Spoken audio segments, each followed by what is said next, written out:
ladies and gentlemen, if you are watching, welcome to Premature eMockulation. This is our way too early NFL mock draft. Before free agency. Hell, we're doing it before franchise tags this year. Yeah, we are actually doing it before franchise tags, so we don't have any... I think last year we waited till like right after free agency opened, basically, was when we started, because we did our first one while signings were happening, and then we went and did a revamped one after the free agency signings and new team needs. Yeah, and we're going to go through that, obviously, and everything, but I know we wanted to come on here and just do a little bit early of a mock draft here, throw the video up on YouTube, but mostly this will be going out on podcasts and everything, just to go through our, way too early premature mock draft. So... This is the Ciglen and the Cole.1, as they like to say. Yeah, I'm going to... I'd almost call it a 0.5. I'd almost call it a 0.5 at this point. I'm not even confident releasing my 1.0 yet. I bet I got at least 10 right on here on this first one. Okay, we'll look back and we'll see. Slap it? No, I'm just kidding. No, I'm just saying. Like, I think I went off of needs, value. I think I have a really good list here. All right, so with your really good list here, here's one. I think that right now it seems like it's pretty cemented in, but we'll see over the next 3 months. But I did notice we have the same person. I was going to say I'm pretty sure we agree on 1 and 2 because we've talked about this in the previous future. Exactly. But Evan O'Neal, offensive tackle out of Alabama. It's just plain and simple. They need someone that's going to protect Trevor, but also not only protect Trevor, he's going to open up running lanes for Etienne and Robinson. Well, yeah, and I think you're looking once again at a restart, except at this point you do have a really good blue-chip talented quarterback at this point in Trevor Lawrence. I don't think you have to go out there with a new coach, new general manager, new organization, kind of just prowess overall, and have to, They just need to reshape it. You have to, reshape it. I guess I was going to say reshape it. Like, what I was maybe thinking of is just redoing everything. But no, you need to reshape it now because you have some pieces there, but this is still Swiss cheese. In Jacksonville, I would say.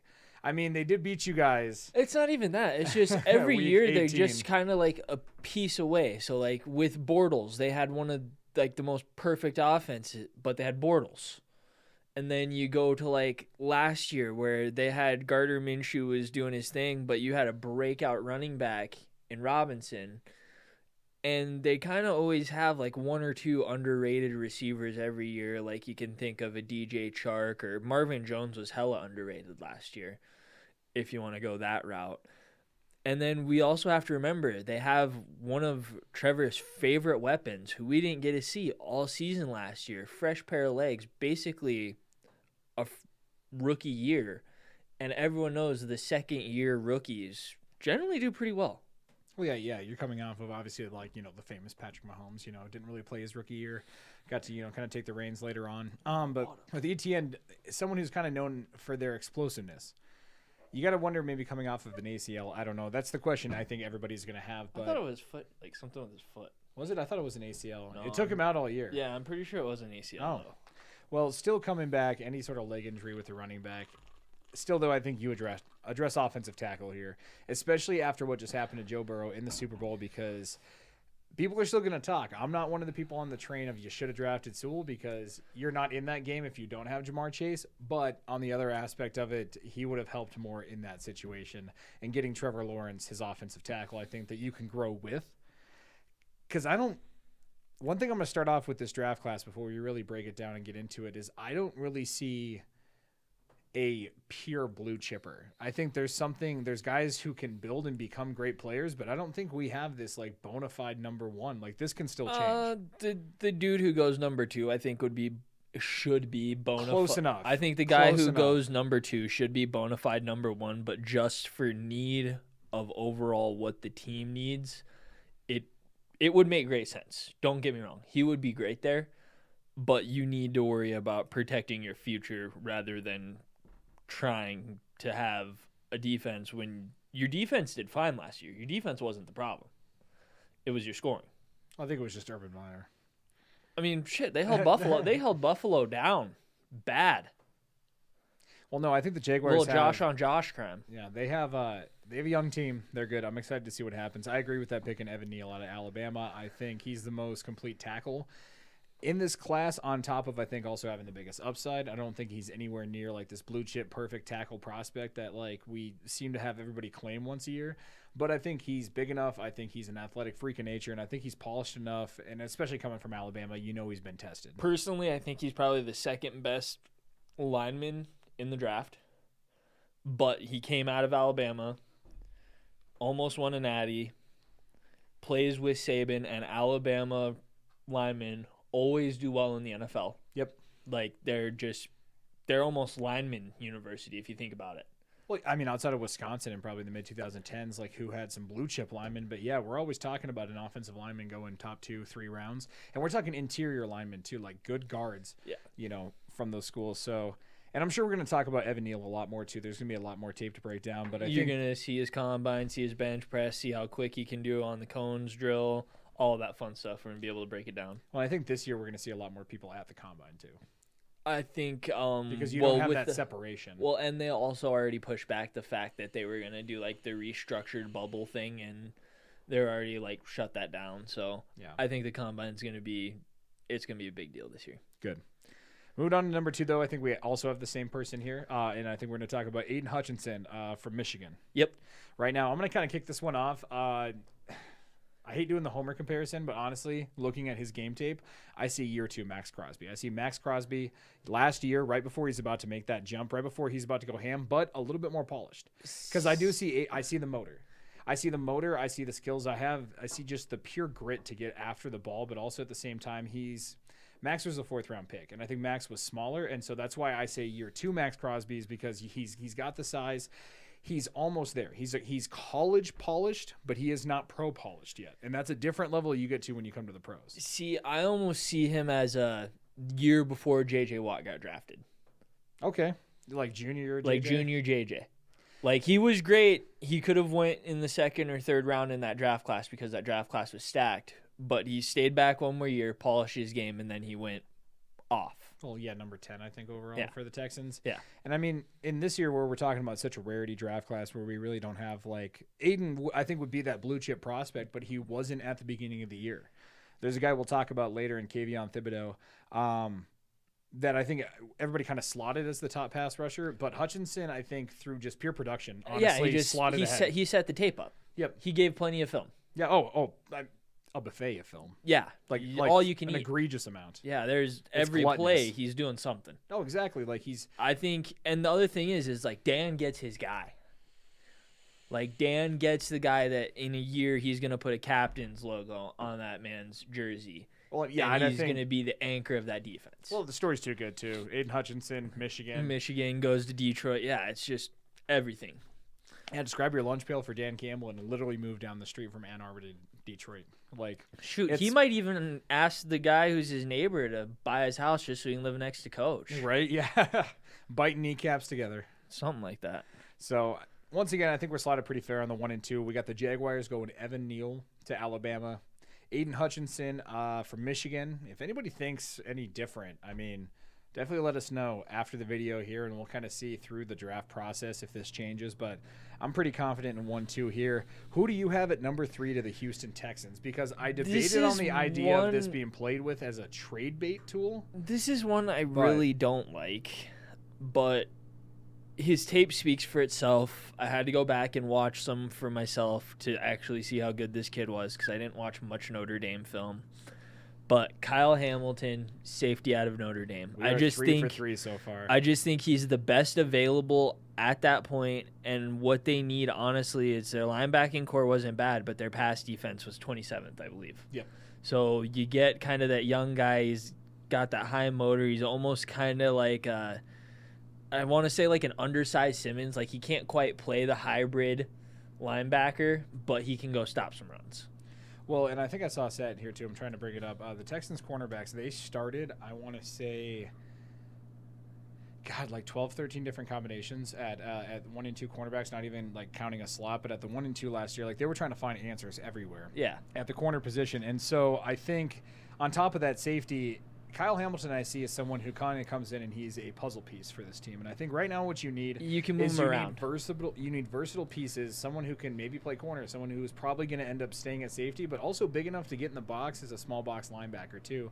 I think someone who has like positional versatility to honestly play anywhere in the secondary and small ball linebacker too. He could also end up being that guy who's like the versatile, like you follow the number one. If he's on the slot, Yep. you're a good slot corner. If he goes to the outside, follow him. Yep. Like that's what they could have him do. Well, and he's a smart player too. You see a lot of anticipation in his film. You see a got lot of great being a step hip ahead. twitch. Oh, hands down. And that's the one thing you need as a safety. It's not about how fast you are, but how quick you are and how twitchy you are. That twitch and that turn, that was one thing that I noticed a lot when I was watching him. Like he straight turns. Yep.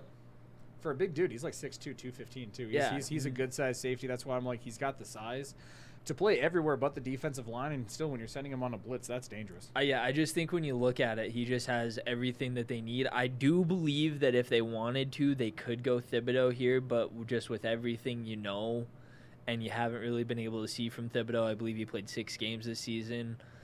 I think the hard part with Thibodeau is both I question motor and injury. Because I've seen some times where he absolutely gets planned out of games. And I think as a rookie, when you're a young enough kid, I can see that happening. Not everybody is going to be this mauler right off the bat. As an Oregon fan, I can say in the first 3 games when we had a shot, when we were ranked, everything was good. Once we started to fall down the rankings and we got into the unranked territory, that's when he was more like, I'm just going to save myself for the NFL. Yeah, and you don't think teams like Houston, both New York teams, Detroit, they're not looking at a guy right now that when the going got tough, he played at 80%, and they're just like, well, not even really 80%. It was more or less kind of like, even like you think about Jamar Chase. He looked at the options that he was going to have at quarterback that year, realized it wasn't Joe. He wasn't going to have as productive as a season as he did the year before, so his draft stock was going to go down. So it was better just to take the year off and work out. COVID, though. Yeah. COVID. All right. Well, yeah, I like Kyle Hamilton 3 here. I think Houston at this point needs players. There's not really one guy you build around in that building unless you start to reconcile with Deshaun Watson, unless you try to get that relationship back on, and I don't think that happens. So, yeah, you get I think the they're quarterback. sticking with Davis. Yeah, I think you go with Davis Mills. You give him his shot, but he's not a. I think they need to spend a little bit of money. You try to honestly, at this point, you don't even really care. You just try to get rid of Deshaun Watson to get him off the cap book, so you can try to go get Davis some weapons.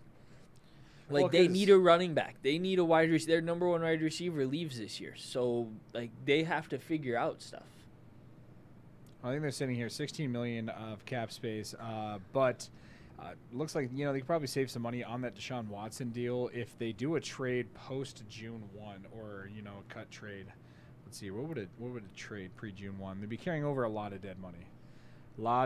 They'd be carrying over 16 mil, but that's why the 24. That's why the trade should have been done at the deadline. Yeah, so they could have just taken it on this year's team. Yep. So we'll see what happens. There's still salaries they're paying there. I mean, Laramie Tunsil makes a good chunk of change. Brandon Cooks, if they do get him off the books, but I think he actually has a year left there. But there's a lot of talk about him getting traded elsewhere. I'd take him in Vegas. I know that's one person. I don't know.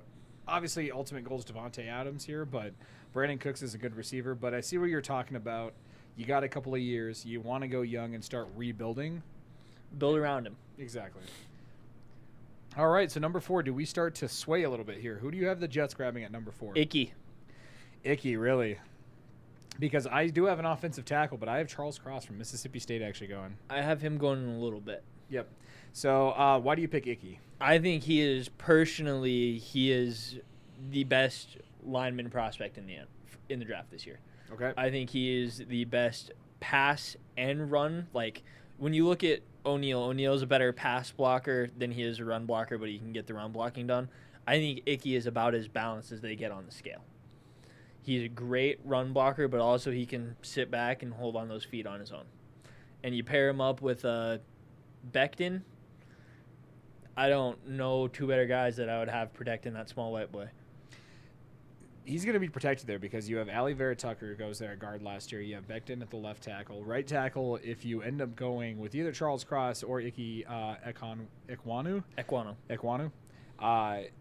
Either way, I think you're in a good position there. And I almost pick Icky because he is my 3rd offensive tackle. But Charles Cross, just because I was looking up a little bit of film, a little bit of a versus here, what I see out of him is I see better potential because of size, feet, and I see the gentle giant aspect to him. And if you can get a guy who is that big with those feet to polish up on literally just his hand use, and I think that's a lot easier for a lineman. Speaking from having high school experience, so speaking from 10% here, I think foot speed is much more crucial as far as like what you naturally have versus what you have to learn. Oh yeah, footwork is like 90% of all the fundamentals. It's the most important thing. And also just looking over their numbers too, even though Icky was a 3-year starter at NC State, it looked like he kind of maintained about the same average, as far as PFF grades and everything broke down. Charles Cross actually had a notable improvement from part-time as a sophomore to good play as a junior to being, an All-American as a senior. So, I think when you see the improvement on top of the quick feet, that's why I would edge barely above if I'm the Jets here.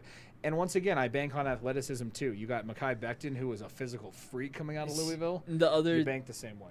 The reason why I kind of went with the Icky is they also got that young running back that they're going to need to open up some lanes for too. So I figured going more on the balanced is the better thought for overall team success. We'll see what Robert Saleh does. I do think they go line with one of their picks here, but you got some tackles here. Maybe they choose later to go with a pick. I don't know. But next, we still stay in New York, but we go to pick number 5 with the Giants. Who do you got? Thibodeau. Same. I don't get how you can pass up on this talent at the 5th overall pick when 2 years ago everyone was calling him the number 1 pick of the 2022 draft. I just think sliding all the way to 5 isn't that big of a fall. They need edge rush defense. I believe it was like 17th. They were in the bottom tier of the league coming off of the edge. And I just think Thibodeau gets there, gets healthy, plugs right away, and makes a difference. Well, and a lot of people have him going edge here. And the problem with Thibodeau, I think that some people look at is now you need to train him at the edge. He could do I both. I have Thibodeau, and I think he slots in there really well. I think as a 3-4 outside linebacker, especially when you consider the versatility of Leonard Williams in that defense too. You literally stick Leonard on the opposite side that he is. So if Thibodeau's going weak, Leonard's going strong, you literally have two guys there who are tough to stop. Yeah, because Williams, I feel like, is quick enough that I'm not going to call him an outside linebacker, but he's definitely a 4-3 defensive end. But he's a 3-4 defensive end, but he's a 4-3 D tackle all day with that power. Yeah, you know what I mean. So as far as scheme versatility, whatever you do want to run there in New York, because Patrick Graham, their defensive coordinator, did just jump ship for the Raiders. You are talking a completely new scheme there in New York. So as far as what scheme they're going to be running, I'm not sure, but I think Thibodeau does work out either way. My big concern is just they were playing a lot of 3-4 last year, and I think some people would question his fit in a 3-4 or certain 3-4s, but I think with the Giants it gets done. So, I just think Thibodeau, there's just too much talent to pass up there. Way too much. He's a top 5 talent all day. I think I had in my notes, he's a top 3 talent. The only thing I question is kid questions. Is his motor and finer skills, which honestly, with proper coaching, that will be polished up in no time. And I honestly think Dable is going to change the organization around. I think Brian Dable big fan of Coach Dabbs. A great hire. Big fan of Coach Dabbs up there. Coach Dabbs is my 2022 Dan Campbell. He is the head coach I'm jumping behind because, I mean, look what he did with Josh Allen. Daniel Jones is poor man's Josh Allen right now. So not saying it's going to happen, but the lights are looking a little brighter. Will Kenny Golladay play this year at all? Ooh, I do like Golladay with the injuries last year and the lack of give a fuck. I feel like towards the end of the year. I think he was just collecting a check. Oh. We'll see what happens. I think Tony breaks out for him this year. I'm still on that Kadarius Toney train. We have a couple saved up. So, all right. Going up to number 6 now. We got the Carolina Panthers back in the top 10 picking. I want to hear who you got first this time. You got the chicken nuggets on you? Because I'm certainly going to bring the sauce. Because I'm going with the Mod Sauce Gardner. Damn, we're 2 peas in the same pod today, huh? Yep. So sauce for me edges out Stingley for 2 reasons. I think there are actually 2 other corners that could potentially edge out Stingley just because of pure what the team needs for the fit. Okay, fair enough, and we'll get to those.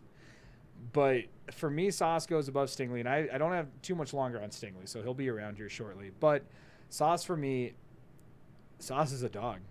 Like, literally, when I look at who they drafted last year and I look at who this organization values as far as players, when you drafted J.C. Horn last year, I think you set who this coaching staff is going to be looking for.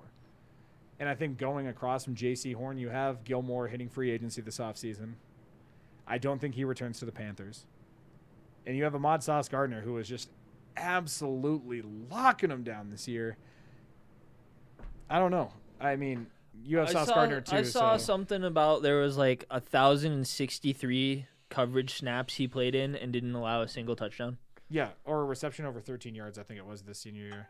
So, yeah, I just think you pair Sauce with a former first-rounder, Horn, who last year was balling out before the injury. He was looking to be something special. So if you have a Horn and a Sauce tandem, that's going to be a tough team to throw against. Plus, you got Jeremy Chin out there in playing the safety. I can't even tell you who their other safety is. It Trey Boston still at this moment? I think Boston maybe, but once again with that, if that's their safety, they could be looking to upgrade this offseason. Yeah, so I think their team, with their need, but the talent surpasses the need at that point. Yep. No, I think you can go elsewhere. A lot of people Offensive question tackle. There's all sorts of other places they can go, but the talent, just the talent. Sauce is special. You guys jumped the gun on J.C. Horn last year. Jump the gun on Sauce. Yeah, if there's someone worth jumping the gun on, it's Sauce Gardner here. And a lot of people question, is this where the first quarterback's picked?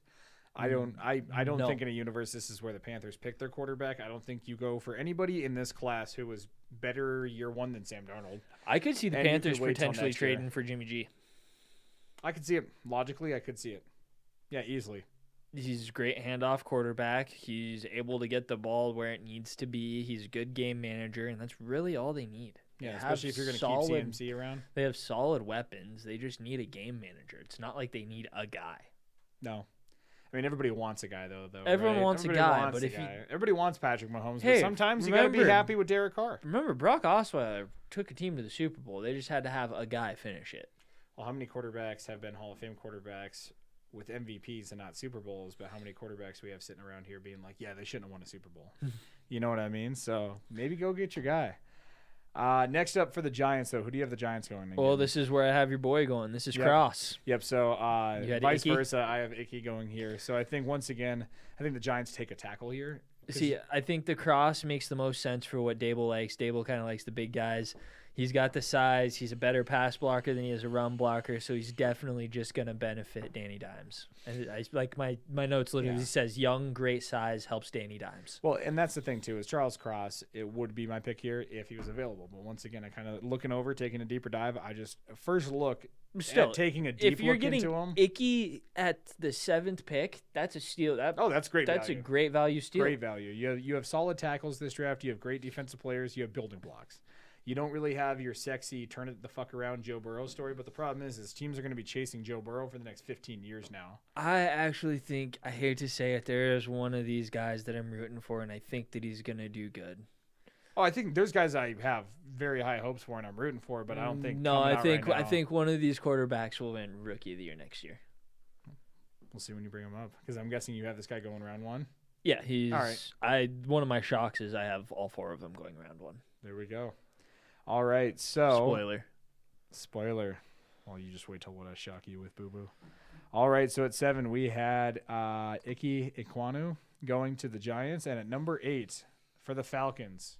So I have Treylon Burks out of Arkansas here. They need another target. He's someone with the speed that's going to complement Pitts. He's probably just a little faster than Pitts, so he's going to be able to get open but leave enough spacing for them to cross each other on crossing routes.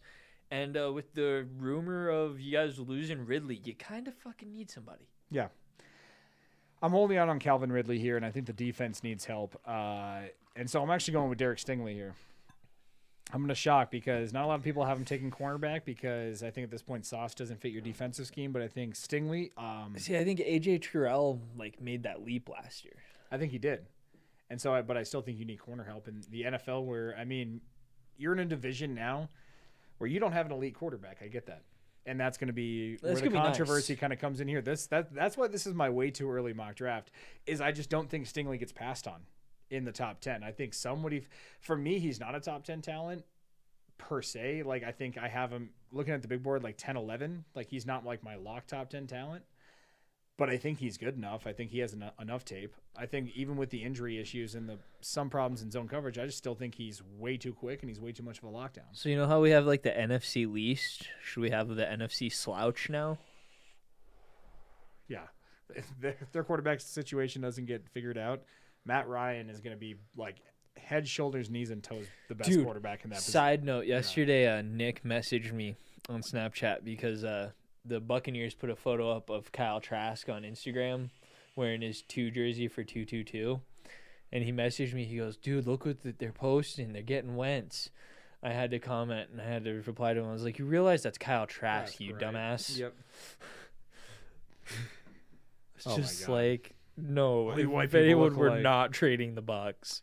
All right, for the Falcons, you have Treylon Burks going, Burks, I think the hype is coming from the media too much on this one for the rise. The I shitty like part is he Treylon played Burks. for Arkansas, so he didn't get all of the competition that he needed to play And against. GMs are going to knock him for it. But I think when he has his pro day, his route running is I think he's the second best route runner in the draft, the second best like overall speed, but I think he has the best hands. Well, here's my deal: is I do have him as my second wide receiver drafted. I just don't have a high value for wide receivers in this draft.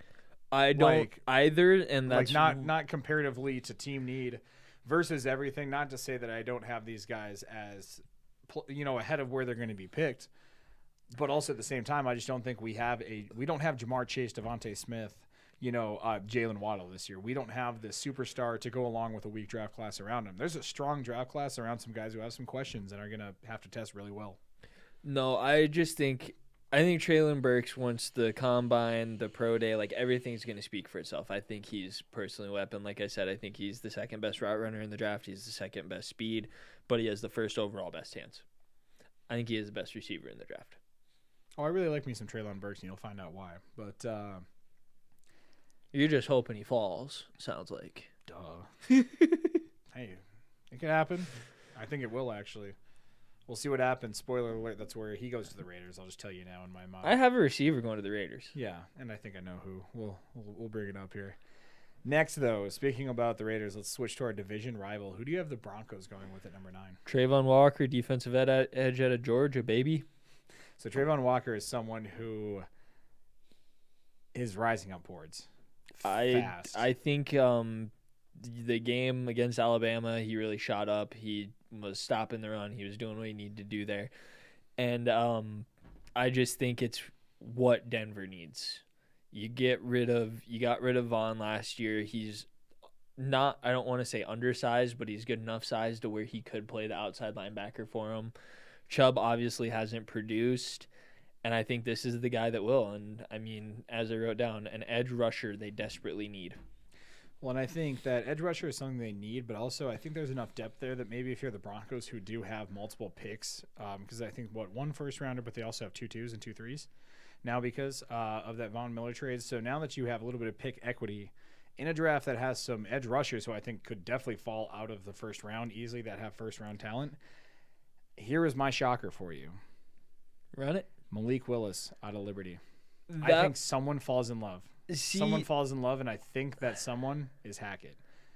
See, I think he's almost where we like kind of look at how like Paxton Lynch was or something like someone that everyone touted going in the first round and then falls all the way to the last pick.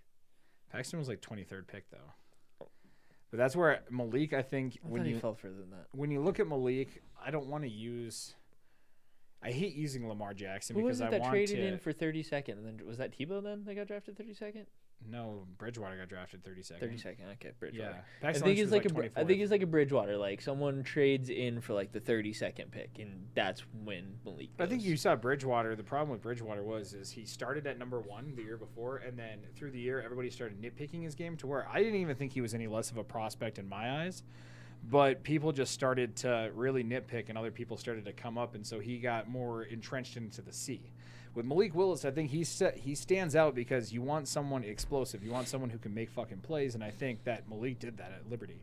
I think he's one of the most, if not the most athletic quarterback in this draft class, and I think that Hackett's going to look for somebody to go around, like honestly probably the deepest young wide receiving room in the NFL because you got Tim Patrick, you got Cortland Sutton, you got Jerry Jeudy, you have Kendall Hinton who was actually impressing a little bit this year, and you still have KJ Hamler coming back next year. So and Seth Williams. Yeah, Seth Williams, and thank you for that. And then also Noah Fan and Albert Aquimbonem. Yeah. If I butchered that, I hate that guy's last name. I just call him Oak. Yeah.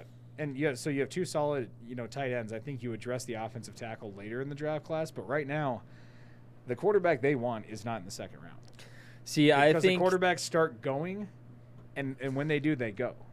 See, I think if Denver takes a quarterback, and this is just really weird, I think it's Sam Howell. I think Sam I think Howell. that makes sense I from think a Sam Denver Howell perspective. is someone that Nathaniel Hackett could fall in love with. You go from the year before, like if Sam Howell would have sat out after losing his entire team of talent that was around him, he probably would have been way higher on the draft boards this year because when he had all of that talent around him, the dude was phenomenal. Well, yeah, when Javonte Williams, Michael Carter, and he had Newsome. Who was their other wide receiver? Their wide receiver that got like taken in the 5th round or whatever. But yeah, he lost like his whole team. So you go put him around like someone. You could go put him with Javonte Williams, someone he's played with forever. You give him the talent in those receivers. I think he makes the moves. But with that being said, if they go and get Sam Howell, I think it's later in the late 20s, and I think you grab your guy right here in Walker. Yeah, like I said, this is way too early, and I'm going out on a limb here. Oh, yeah, definitely. Like, yeah, I'm going to asterisk this pick right now, but something has been telling me for a while. Denver's had a problem here with quarterback, and the problem is they are going to the same well over and over again of pocket balanced, and what they're you're going seeing with is mediocrity. The NFL. Exactly. You're going with Case Keenum. You're going with Teddy going Bridgewater. With mediocre. You're going with someone that would be a second string on some other teams. Well, not even just that, but I'm talking like prototypical. You're talking your old school sit in the pocket, arm strength, and throwing outside the numbers. No, Malik Willis, you know what? Are some of his passes fucking gorgeous? Yeah. Are some of his passes duck-ass ugly? Oh, yeah. Oh, yeah. Hands down. He's got some wobblers. Hands down. This man is bipolar Lamar Jackson because on his best day, he's going to fuck up some defenses. But on his worst day, he's going to lose you some games. But I think now... First 3 weeks, they were looking at this man like he was the Heisman. Oh, exactly. Exactly. And I think Malik, does he need polishing? Oh, hell yeah. But I think, honestly, the way Lamar should not have been looked like this coming out of college. I thought he should have been much more respected. But the way that I look at Malik right now is how everybody looked at Lamar coming out of college. And you have to respect it. He could fall to the end of the first round, and I would not be shocked. But I would also not be shocked to see him go as high as number 9. I wouldn't be. This is as high as I put him, though. Please understand, this is the pinnacle. You could go through my DMs with a friend of the program, Chance, and I used to try to preach that Malik Willis would be like the perfect fit for him, and he doesn't want him. He doesn't want Sauce. He wants an edge rusher. So I looked for the best available at this point, and he got Trayvon Walker. Well, Trayvon Walker is a great edge rusher. I mean, it just kind of depends on where on the board you get him, because him sliding into the top 10. Oh, and the worst part is if he falls, because no one needs an edge till like 20. Oh, he's falling for me. I'm going to let you know that right now. So, number 9, we're going to finish off here in the top 10. We have, for the second time up, the New York Jets. I thought this is 10. We do. Yeah, this should be 10. Okay, yeah, okay. Yeah, we have pick number 10 going to the New York Jets. So, who do you have going? David Ajobu. All right, explain to me. Defensive end out of Michigan, great size. The other half to Hutchinson. So, obviously, you really don't know how great that actually was, but he's got the size, he's got the hand skills, really great finesse moves, and I just think he's a great weapon that Slay adds to his defense. You ready for your second shocker of the morning here? Run it. Here's one guy I think, and I am pulling this one out of my hat because after this I think I stick pretty well within the lines, but a guy who I see absolutely rocketing up draft boards. What you think of Treylon Burks? I think of George Karlaftis out of Purdue. I have him going in a little bit. Yeah. So Karlaftis, I'm not going to say this is a huge leap. Number 10 I think would be high for him where I have him. But here, if you're the Jets and you're Robert Saleh and you have set now that you are going to – because like I said, in my draft you go across. And you have now set this draft expectation of just physical excellence and coaching these guys and believing you can put the proper staff around and you can coach these guys together. Dude, Karlaftis is that player in this draft. I think he's the highest combination of power and speed you get out of a defensive end. He truly could stand up and play 3-4 outside linebacker. I think he slots perfectly as a 4-3 D end, or a 4-3, kind of D tackle shifter, like, maybe playing that 4 or 5 gap right there. My biggest concern is he needs to work on his hand fighting. No. That's where I was going, is he needs polish. Like he needs hand fighting. He needs to stick low. He needs to work on his pad level. But the pure intensity he does have a great spin move, though. Yes. He does have, I watched a lot of his tape last night while I was going through and just laying in bed. And I noticed he doesn't have great hand fighting. Like, once you get him stood up, you got him stood up. But if he's able to put a finesse move on you or get the spin, you're fucked. Plain and simple. Once again, I think Saleh being a defensive coach, I think he's someone who's going to see Karlaftis. He's going to see just the motor, the tenacity. And then on top of that, what's probably going to test very well at the combine, too, the pure physical skill. I mean, this is the second Greek freak here. I think we're going to see him test out of the water at the combine. And once again, after that happens, draft boards is going up. He very well could. You're not wrong. All right, to the Washington I'm going to let you start this one because this is my shocker. You know, they really could have stuck it with the name, but I'm going to stick it with Kenny Pickett. I'm going to go Kenny Pickett here as my second quarterback coming out of Pitt. Okay, so we got quarterbacks. Yep. I got Matt Corral. Really? See, I'm not high on Matt Corral. I'll let you know that one right now. I actually really, really like Matt Corral. I think for this year, this was Ole Miss's weakest receiving core that they've ever had, and he was still able to put up some great numbers. I think when he gets to the pro day, he's got the arm talent, he's got the mobility, he's got the 6'3", 6'4" size that you generally want in a prototypical quarterback, and he's mobile. He can move. He's almost like a better coming of Swag Kelly. See, my problem with Matt Corral is I think he has all of this, and I think he has everything on paper, but I just don't see it put together all the time. I don't see the consistency, and you want to know who I look at tape, and it almost gives me flashbacks, and knowing that my girlfriend's a Denver fan, I'm not going to think very positively on this. He looks like Drew Lock to me. He looks like Drew Lock. See, I think he's a little more polished, a little more explosive, and he's definitely got better decision-making when it comes to that. I think what you're going to see, his football IQ is actually going to be a lot higher than everyone's going to expect. I've been watching a lot of videos on the kid. He's really, really fucking smart. Well, so is Drew Lock, dude. He's a double major from Missouri, 4.0 GPA. I meant he can almost do the Ryan Fitzpatrick, call back certain plays from college shit. He tries to remember the football stuff. Like I said, I'm impressed by that. I think it's cool, but I think that's not my selling point here. Once again, I would have to go with Pickett because I do think Matt Corral is probably more polished coming out of college. I think Kenny Pickett, you're talking about a guy who improved year after year. He's a guy who hits the throw outside the numbers, and he plays that modern style of football to where it's sexy. It's sexy football. That's what it is. The fake slide rose him up the draft boards. Let's not. Oh yeah. Hands down. Hands down. When you get a rule after you.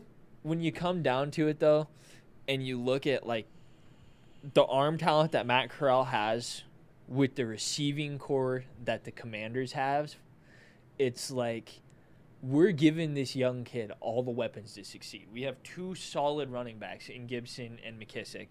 You have Diami Brown, Samuel, and Scary Terry for 3 years yet. It's let this kid I have to remember that Montez succeed. Sweat and Chase Young are going to come off injuries too. That defense was rattled this year, and they still finished respectable. I mean, you got to remember they picked it up at the end. The 11th pick is a 7-win team this year. Yeah, ladies and gentlemen. So I mean, we're not talking horrendous teams.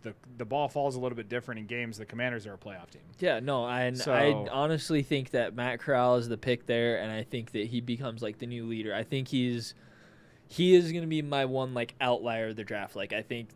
I initially was really heavy on him. I didn't like him coming out. I thought that most everybody was kind of mediocre. And then I've learned more about this kid, and I think that he can do something. Okay, so what I'm hearing is I need to do an even deeper dive on Matt Corral. Yes. All right, my job before the next draft addicts will be to study some Matt Corral. All right, so you have Matt Corral going. We both have a quarterback going, so that's good at least. Shoot, we're at number 12 here. We have a whole new shindig going on in Minnesota. Obviously, underperforming team is something to say the least, but you're coming back with mostly, honestly, a full roster. I think coaching was needed. But also you're looking, I think, defense, and that's where I have the Vikings going. That's where I have them going as well. Gotcha. I have the Vikings going with Trent McDuffie, cornerback out of Washington. I think McDuffie is someone who could be the best cornerback in this draft class based on pure explosiveness and pound-for-pound talent. So this is what I think about when I think about Minnesota. Minnesota doesn't play a lot of man-to-man. No. Trent McDuffie is the best pure coverage corner in this draft. Yep. So that's where I have him going. You need someone that's going to lock down a zone. You want to put him in a zone. He's going to hold that fucker. Well, and even with having Patrick Peterson there, you could even transition early year 1 Isn't to. he gone? I think he only signed a 1 year. Was he? Yeah, I'm I pretty thought he sure. was a 2-year. Maybe I don't. A lot of these old vets. I think it was maybe only like. JJ I that think got it a was only 2-year. like 1 year 7. Oh. I'm pretty sure. Maybe they are. I mean, either way, I think they need. I don't think Peterson That's is why. the answer. Yeah, that's why the anyways. other reason why I think Yeah, they definitely go. I just corner. thought for, like I said, I think he maybe plays the slot to start just because of his size and then works his way out. But regardless, I think he's someone that they might even phase to sitting back there with Harrison. that could be. I think he's versatile. I think he's definitely talented enough. Yeah, I like I said when I said that I have someone else that goes before Stingley. That's that. Well, you're talking about a smart player too. He's got 3 years of experience in the Pac-12, starting every single game the past 3 years for Washington. So I mean, And who has proven- Washington produces great corners, as our friend Humps likes to call it, CBU Yeah, it literally is. So I know at least off the top of my head, I know Marcus Peters or was DBU. there. My bad. Yeah. Marcus Peters, Kevin King, Byron Murphy. Oh yeah. Who was the one that DK just chased down last year? Oh, Buddha. Buddha's from Washington too. There we go. Yeah, so I mean, I think a university that drafts great cornerbacks. Yeah, I think you're going to DBU. see another one come out of there. He's someone, if he starts falling, I want the Raiders to fucking gobble up. Fuck yeah, I'd Bad. have the Colts trade into the first round and pair him up with Kenny. Yeah, no shit. Be Again, I over don't for think you guys can really, waste out too many more draft picks. P.S. What do you think of the Patriots not franchising J.C. Jackson yet? Especially when the man said that he would play under it. Disrespectful. If I'm J.C. Jackson, they offer it to me now. I'm like, fuck To be you honest, guys. the Patriots, I think at this point, They don't pay people. it almost And I think that they fucked themselves with their book by paying everyone last year. They I spent think- more money than they've ever had in an entire free I agency. fucking said that last year. I said them pulling this when they've never pulled it before. And if it doesn't work out, And here's the other big deal too. Not saying this as a credit to our new head coach, but I think Josh McDaniels raided their staff. And you're going to see a little bit of an impact in there, and I think the building is a little bit on fire right now in New England. yeah, I don't need to. I mean, don't want Bill to is talk anybody- about getting a staff rated. All right. Fuck the Bears. All right, salty subject there. Moving on to the Bears. I'm just kidding. They don't have a pick. Thank we God. are close enough though. We are going with the Browns. So in Cleveland, where misery runs like gold through California, who do you have the Browns picking? Jermaine at? Johnson the second, Really? Jadeveon Clowney's replacement, and a great compliment to Myles Garrett. Controversial here. I think they need to go back to the drawing board with the offense. I would personally get rid of Baker, but I don't think they're going to do that since they spent the number 1 pick. I think Jarvis, while good, has been too injured for them, and I could see them trying to ship off for some capital here. And I have them going with a guy who actually I think is going to be the Treylon Burks of rising up draft boards. I got Drake London. I have him coming in a little bit. Yeah, so I have Drake London out of USC. I think the first thing that comes out to me is, dude, he would he'd be a top 5 pick in 1995. See, I think the one thing that the Browns would go back and look at, they have great success drafting receivers in the second round. That's true. Like great success drafting receivers in the second round. So why not continue our deep scouting that we've been doing, and we'll get one of them second round receiver talents, especially when only 4 are probably going to go in the first round if we're being realistic with ourselves. So there's plenty to go. Well, and I thought about an edge rusher too, like honestly going I here think because edge rusher is just the biggest thing. Jadeveon Clowney wasn't producing when Clowney was off the field, and it was only Myles Garrett. I believe this was something I saw in PFF like week 14, but it was like 53, like the yards gained per play was like 53% more when Jadeveon Clowney was off the field and Myles Garrett was the only one on. But if Myles Garrett and Jadeveon Clowney were on together, then it was like a decrease of like 35 or some shit. Well, I believe that, dude. Jadeveon is. I don't think he's always cracked. He can be a monster. He can. He has like 1 play a game potential. Okay, here's my deal with Kayvon Thibodeau, though, is this is what I see Kayvon coming into. When I look do at Kayvon, too. I see Jadeveon. I do like, too. It's just so hard not to swap out that Oregon uniform for a South Carolina one. And that's disrespectful to Oregon. I just think Kayvon, I think that we'll just have to see how it goes. I think I think once the check clears, it'll be a different story. That's true. Or just could be all downhill from there because Because Davion's gotten his checks. we got to and- remember, Kayvon signed a scholarship when you couldn't do NIL deals still, so he didn't get to prosper off any of that. Ain't none of these boys got paid yet. That's so fucked up that they started NIL deals, and if you signed your scholarship before that you couldn't get. Yeah, That's messed up. that's fucked. So yeah, I think Jeremiah Johnson out of Florida, he's just. I was watching tape. He's got the moves. I think if he works out with Myles Garrett and gets on that meal plan, you have two scary motherfuckers for some years. Well, and Jeremiah is someone who, just looking through, we'll talk about him. I unfortunately actually have him falling. And not because of anything I personally have against him. Once again, I think this class is too ripe with edge rushers, and I think you're going to start seeing some people drift away from them because of how deep this class is. You know what I mean? Because the worst like part I said, is that's where I go just- with London. Yeah, like I said, I agree. You'll see where I have London going in a bit. You'll laugh at my comment too, I promise. All right, we got I'm sure I will, Sig. I'm sure I will. But next up, we are going into the middle rounds here, and we'll be taking a break after. We're going to split the Eagles picks, so we're going to stop after pick 15. We'll do the next two picks, but we got the Ravens here at 14. Nakobe Dean is who I have, linebacker out of Georgia, strictly because of versatility here. That's high. I'm going to be real honest with you. You don't like Nakobe, huh? I like Nakobe, but that is high. I like, trust me, I do like Nakobe, but that is high for where he goes. I think that you'll see what I say about him. I think he will be a field I think general. he's situational. I think he's situational 100%. But I think also, here's my thing with Nakobe. The Ravens are creative on defense. They already have Patrick Queen, so they don't need a middle linebacker. But what they do need is a box safety. Nakobe's only 5'11", 220, and he is quick enough. I think if he tests fast enough, I could see him in that type of defense going to like a box safety hybrid role. See, well, this is where your boy falls. Derek Stingley. All right. High risk, if he was around, I'd take him here. High risk, high reward. Yep. Is what I marked it as. I'll call her back in a second.